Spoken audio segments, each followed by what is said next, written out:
Gold medal वाली बहू। सपना के पिता एक गरीब किसान थे। माँ पिता खेत में काम करते तो पीछे से सपना गांव के बच्चों के साथ हॉकी खेलती। एक दिन शाम को, सारा दिन खेलती रहती है, ये नहीं कि छोटे भाई को संभाले। माँ पता है, मैंने आज हॉकी में पास के गांव के लड़कों की टीम को हरा दिया। अरे वाह वाह मेरी बेटी, शाबाश, ये ले रुपया, जा जाकर टॉफी खा ले। सपना खुशी से पिता के गले लग जाती है और बाहर चली जाती है। अरे तुम इसको बिगाड़ रहे हो, मैं ना इसकी शादी ही करा दूंगी। ऐसा कैसे शादी करा देगी? हाँ, अभी तो उम्र खेलने की है। माँ बड़बड़ करती वहां से निकल जाती है। लेकिन शाम को उन लोगों के घर कुछ लोग आते हैं। अरे राम सुखिया, जरा ये तो बतलाओ, सपना के बारे में क्या सोचा है? अरे क्या सोचना है मास्टर जी, पढ़ रही है, जितना पढ़ सकती है पढ़े, फिर शादी करवा देंगे, कोई अच्छा सा गांव का ही लड़का देख लेंगे। अरे तुम तो उसके पिता हो, तुमको कुछ नहीं पता? माँ घबरा जाती है। अरे का मास्टर जी, का पता नहीं, का हो गया? हम तो इनसे पहले ही बोल रहे थे कि लड़की की जात है, संभाल लो। अरे भाभी जी, आप भी ना कभी अच्छा भी सोच लिया करो। अरे सपना क्या खेलती है हॉकी, बड़े से बड़े आदमी भी नहीं जीत पाते हैं उससे। कल गांव में एक टीम आ रही है, लड़कियों की हॉकी खेलने उसे भेज देना, वहां शायद कुछ बात बन जाए। अरे ना ना मास्टर जी, कोई खेल वेल नहीं करवाना है हम लोगों को, वो भी शहर के लोगों के साथ तो बिल्कुल भी ना। शहर के लोगों को ना कोई भरोसा नहीं होता मास्टर जी। अरे कैसी बात कर रही हो सपना की माँ, बुरा आदमी तो हर जगह मिल जाएगा, उसके लिए शहर का और गांव का। हाँ हाँ मास्टर जी, हम लोग तैयार हैं, कल आ जाएगी सपना वक्त से। माँ के लाख मना करने पर भी पिता सपना को हॉकी टीम के लिए भेज देते हैं। शाम को सपना वापस आती है, लेकिन लटके मुंह से। और क्या हो गया, मार खाई हो का? कौन मारेगा हमें? कोई मार वार खाकर नहीं आए। अरे फिर शकल पर 12 क्यों बजे हैं, बताओगी? देखो माँ, आप समझोगी नहीं, बताकर फायदा क्या है? अरे बिटिया रानी, हम तो समझेंगे ना, हमें ही बता दे। सपना पापा के गले लग जाती है। पापा, मैं ना सिलेक्ट हो गई हूँ भारत की हॉकी टीम में खेलने के लिए। अरे वाह, ये तो बहुत ही खुशी की बात है मेरे बच्चे।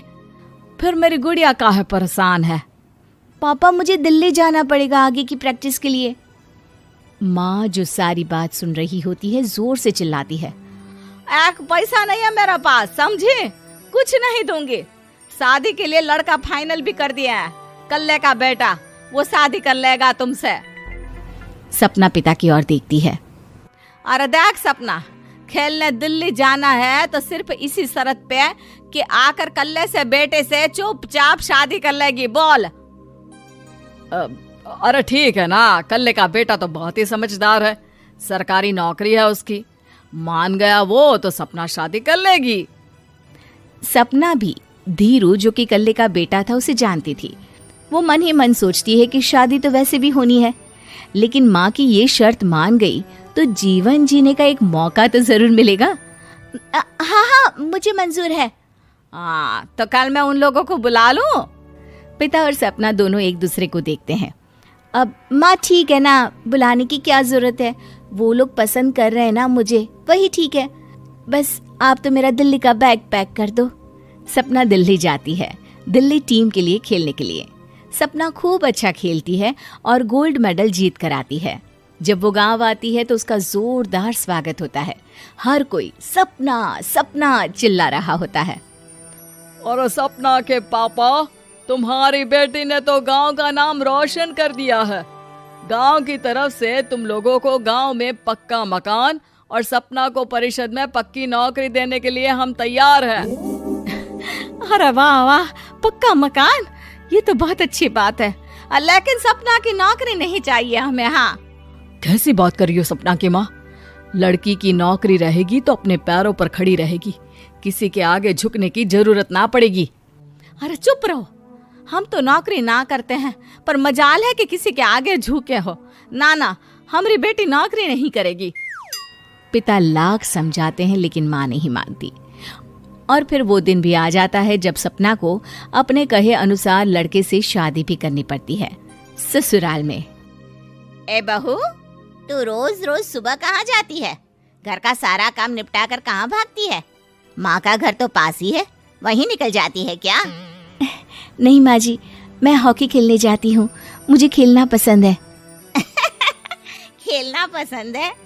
अरे कैसी बात कर रही है बहू, शादी के बाद तो कोई लड़की खेलती फैलती नहीं है, वो घर का काम काज देखती है। सपना कुछ नहीं कहती। वो एक रोज कमरे में अपनी अलमारी ठीक कर रही होती है कि तब सुनो, वो जो लटक रहा है ना, क्या बोलते हैं उसे? मेडल। सपना पति की बात सुनकर खुश हो जाती है, उनके पास जाती है। मैं सोच ही रही थी कि तुमने कभी पूछा क्यों नहीं। ये मेडल है, मैंने जीता है। पता है, हॉकी में बड़ा मैदान, बहुत से लोग, 2 टीम और फिर शुरू होता है जुनून। पता है, लगता है जैसे बस जिंदगी यही है, खेलते रहो, भागते रहो, दौड़ते रहो और लक्ष्य को पालो। सुनो ना, मैं ना भारतीय टीम के लिए खेलना चाहती हूँ। माँ, यहाँ तो आ जरा। सपना हैरान हो जाती है कि ये क्या हो गया, पति अचानक से माँ को क्यों बुला रहा है। हाँ बेटा, क्या हो गया? काहे गला फाड़ रहे हो? माँ, ये सपना क्या कह रही है? अरे बीवी तो बोलती ही रहती है बेटा, लेकिन क्या हो गया, चिल्ला क्यों रहे हो? ऐसा क्या बोल दिया इसने? माँ ये बोल रही है कि इसको खेलना है भारतीय टीम के लिए। सपना डर जाती है।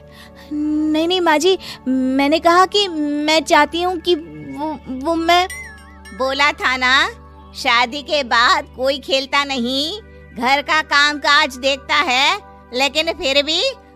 नहीं माँ जी, ठीक है, मैं घर का काम देखूंगी, कल से मैं खेलने भी नहीं जाऊंगी, माफ कर दीजिए। सपना पति की तरफ देखती है जो माँ की तरफ देख रहा होता है। उसे गुस्सा तो आता है, लेकिन करती भी तो क्या, सास के सामने कैसे पति की क्लास लगाती। अरे बेटा, अब क्यों घूरे जा रहे हो बहू को? माँ, अभी इस बात का फैसला करके जाना, वरना ये तो तेरे कमरे से जाने के बाद मुझे। अब चुप हो जाइए आप, छोटी सी बात का बतंगड़ मत बनाइए। छोटी सी बात? बहू, ये कोई छोटी बात नहीं है। जो लड़की दिल्ली के लिए गोल्ड मेडल ला सकती है, वो देश के लिए भी तो गोल्ड ला सकती है ना। हम लोगों को किसी चीज की कमी नहीं है बहू, घर का काम तो कोई भी कर लेगा, लेकिन देश का नाम रोशन करने के लिए सपना चाहिए। जा बहू, तेरी ट्रेनिंग का सारा इंतजाम तेरे पति ने कर दिया है, जा खेल और देश का नाम रोशन कर। सपना की आंख में आंसू आ जाते हैं। वो सोचती है कि बेटियों को मायके के साथ अगर ससुराल में भी सहयोग मिले तो ऐसा कोई काम नहीं जो वो नहीं कर सकती है।